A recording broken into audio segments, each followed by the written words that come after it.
Hello friends, स्वागत आहे तुमचं माझ्या चॅनलमध्ये. तर आज आमच्या आव्हांसाठी बनवायची होती मला वडापाव. त्यांनी म्हणत होते की वडापाव मला खायचा आहे, बनवून दे. तर मी म्हणलं चला मग बनवून घेऊया.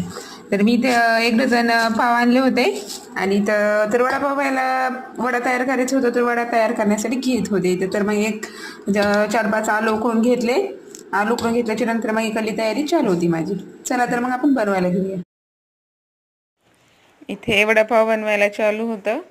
तर मग मी सामान वगैरे सगळं घेत होते. तर मग सामान वगैरे घेत असताना आमच्या आव्हांची एंट्री तर होणारच किचनमध्ये. काहीतरी चांगला पदार्थ बनवायला तयार आहे म्हणल्याच्या नंतर एंट्री तर व्हायलाच पाहिजे.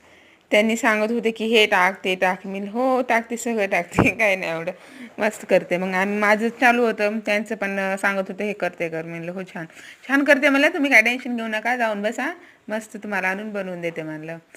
तर वडा करण्यासाठी मी मस्त बेसन पीठ वगैरे घेतलं.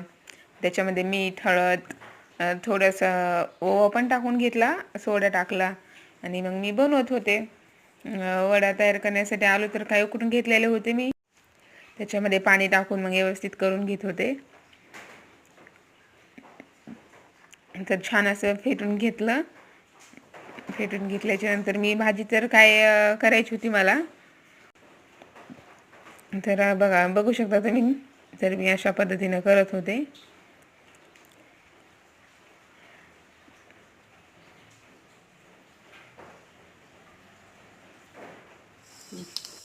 भाजी करण्यासाठी पण घेतलेली होती. मग मी भाजी करून घेतली.